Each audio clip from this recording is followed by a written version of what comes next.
Semua kita penuh dengan aib. Bahkan aib kita ada di sekujur tubuh kita. Sesungguhnya aib kita ada dari ujung rambut sampai ke ujung kaki kita. Semuanya ada bekas-bekas dosa di masa lalu yang kita kerjakan. Tidak mungkin ada orang yang tidak punya dosa di antara kita, sehingga dia merasa tidak perlu mengingat-ingat atau memohon sama dirinya. Tidak mungkin ada orang di antara kita yang suci sesucinya. Bahkan banyak dari kita yang bahkan sampai hari ini mungkin baru saja melakukan dosa besar kepadanya. Atau mungkin kita tidak melakukan dosa besar tetapi kita meninggalkan perintahnya yang wajib. Dan itu sama dengan dosa besar.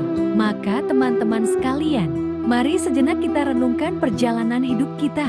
Sudah berapa tahun kita pergi darinya?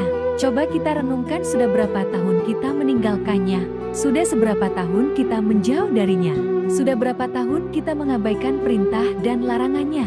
Sudah berapa tahun kita mengabaikan panggilan-panggilan, lantunan suara merdu untuk menghadapnya. Sudah berapa tahun kita hidup hanya dengan pilihan kita sendiri, seolah-olah kita lebih tahu yang baik dan buruk daripadanya. Sudah berapa tahun kita menjadikannya tidak lagi penting dalam hidup kita. Coba renungkan perjalanan hidup kita. Apa yang telah menjadikan hidup kita berantakan selama ini?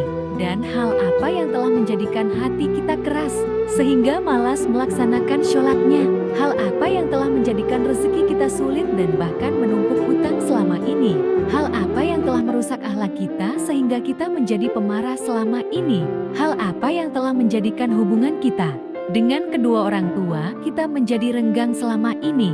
Tidak ada hal lain teman-teman selain adab dan akhlak. Adab dan akhlak adalah satu-satunya penyebab hati kita menjadi keras. Adab dan akhlak satu-satunya yang menjadikan rezeki kita sulit. Kalaupun kita mendapatkan harta, tetapi kita tidak mendapatkan bahagia. Kalaupun kita mendapatkan untuk bisa menangis ketika sholat. Apakah kita mudah menangis ketika sholat? Sungguh orang yang sedikit dosanya tidak akan pernah bosan membaca dan mendengar. Bagaimana dengan kita? Berapa juz bacaan kita dalam sehari? Tidak mungkin hubungan kita dengan Al-Quran menjadi renggang, kecuali penyebabnya karena dosa. Cukuplah itu sebagai bukti teman-teman. Kalau kita adalah pendosa, tidakkah kita merasa diri kita banyak dosa? Apakah hati kita bergetar ketika namanya disebutkan? Itu adalah bukti kalau kita banyak dosa yang menyebabkan hati kita membatu dan meras. Tidakkah kita sadar kita banyak dosa? Bahwa kita belum mampu benar-benar berbakti dan membalas semua jasa-jasa kedua orang tua kita. Tidak mungkin hubungan kita dengan orang tua menjadi buruk, kecuali penyebabnya karena dosa. Tidakkah kita sadar kalau diri kita ini adalah pendosa? Lihatlah berapa sering kita marah dalam satu hari. Karena sesungguhnya, orang yang sedikit dosanya, hambanya akan menguatkan kesabarannya dan ditahan amarahnya. Bagai teman-teman sekalian, jika semua yang tadi saya sebutkan terjadi dalam hidup kita, kita mudah bosan membaca Al-Quran, kita malas untuk mendirikan sholat, kita jarang ke masjid, kita tidak bisa menahan amarah kita, hubungan kita dengan orang tua tidak baik, namanya disebutkan hati, kita tidak berasa apapun.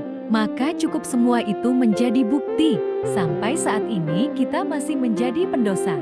Maka marilah teman-teman sekalian, kita akui saja dosa kita, karena orang yang tidak mengakui dosa-dosa dan kesalahannya adalah orang sombong di hadapannya. Akui saja kalau kita adalah pendosa. Kita adalah pendosa yang butuh ampunan hambanya. Itulah alasan kenapa kita ada di tempat ini saat ini. Kita adalah pendosa yang butuh kasih sayang dan perhatian darinya. Kita adalah pendosa yang takut jika suatu saat harus kembali kepadanya. Dan kita masih memikul dosa-dosa kita di punggung kita, sehingga kita mengetuk pintu rahmat-Nya. Ya Rahim, bukakanlah pintu rahmat dan kasih sayang-Mu untuk kami. Kita mengetuk pintu ampunan-Nya. Ya Ghafar, bukakanlah pintu ampunan untuk kami para pendosa. Kami tidak sanggup pulang bertemu dengan Engkau dengan memikul dosa-dosa. Jangan biarkan lidah kami menjadi keluh di akhir hayat kami, sehingga kami tidak mampu mengatakan La ilaha illallah tertahan oleh dosa-dosa. Jangan biarkan kubur kami menjadi sempit merebukan tulang berulang kami, gelap gulita dan tidak ada penolong tersiksa karena dosa-dosa. Jangan biarkan kami berjalan tanpa alas kaki di padang mahsyar yang panas. seorang diri tertatih beribu-ribu tahun lamanya dan tidak tahu arah kemana. Karena kami harus memikul dosa-dosa. Kami tidak sanggup ya Allah. Seandainya kami bertemu dengan Nabi di padang mahsyar, kami mencoba untuk tersenyum kepada beliau. Sedangkan beliau memalingkan pandangannya dari kami. Karena beliau tidak mengenal kami. Karena wajah kami tertutup dengan dosa-dosa. Jangan biarkan ya Allah yang membentang di bantara lembah-lembah neraka jahanam. Sedangkan kami akan tergelincir karena berat dengan dosa-dosa. Jangan biarkan ya Allah asap, berjikan, bahkan api neraka menyakiti ruas-ruas kulit kami. Dan kami tidak akan tahan terhadap siksaannya. Ya Allah, karena sungguh tidak ada balasan dari dosa kecuali azab dan himu ya Allah. Jangan biarkan ya Allah di akhirat kelak ketika teman-teman kami, saudara kami, pasangan kami, keluarga kami, orang-orang yang kami kenal, bersuka cita di dalam surgamu, mendapatkan puncaknya nikmat surga memandang wajahmu.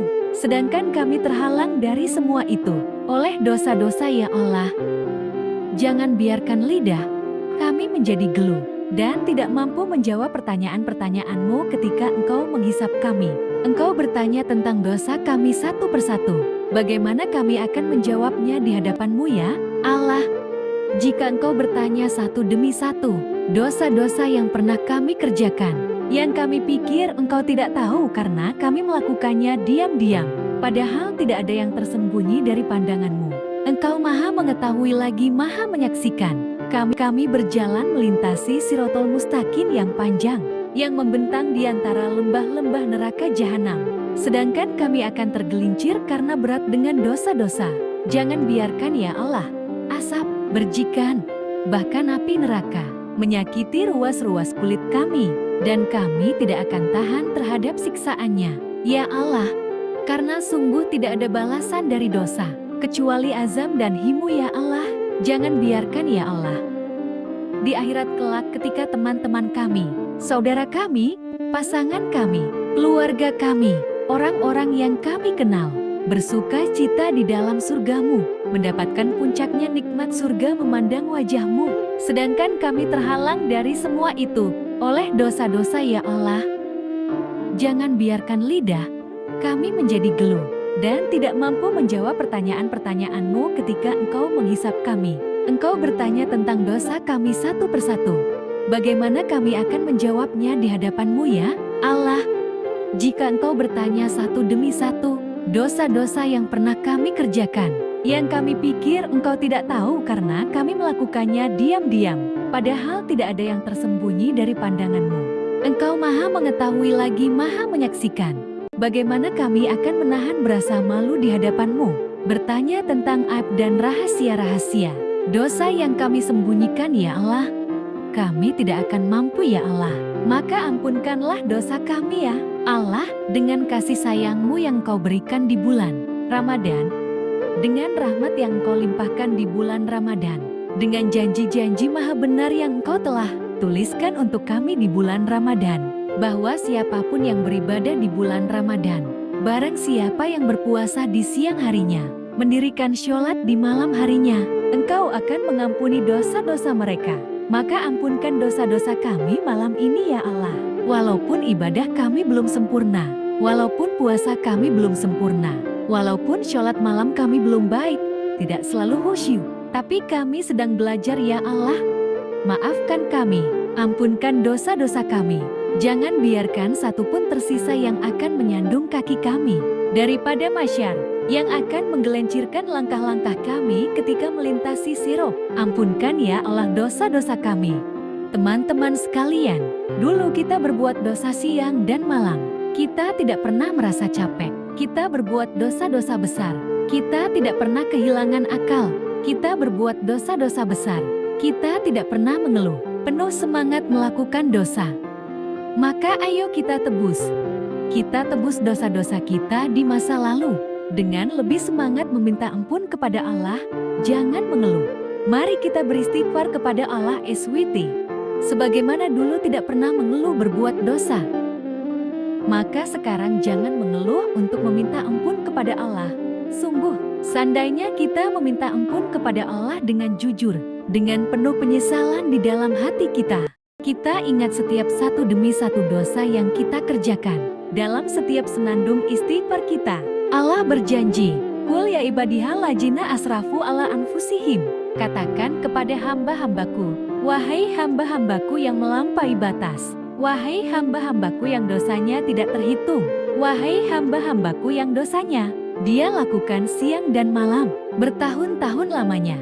Wahai hamba-hambaku yang banyak dosa, jawablah panggilan Allah. Lebih kaya Rabai, aku penuhi panggilanmu ya Allah. Lebih kaya Rabai, lebih kaya Rabai. Allah memanggil kita di dalam Al-Quran. Allah memanggil kita sebagai hamba-hamba yang banyak dosa. Allah tidak memanggil kita ya musnib, wahai para pendosa, ya aswi, wahai yang ahli maksiat, ya fajir. Wahai orang yang durhaka, Allah tidak memanggil kita dengan titel-titel dosa kita. Allah tidak memanggil kita dengan gelar-gelar maksiat kita. Walaupun dosa kita banyak, Allah masih memanggil kita dengan panggilan-Mu. Ya ibadihal ladzina asrafu ala anfusihim, la taqnatu min rahmatillah. Teman-teman sekalian, wahai hamba-hambaku yang ingin bertaubatlah kepada Allah dengan taubat sebenar-benarnya.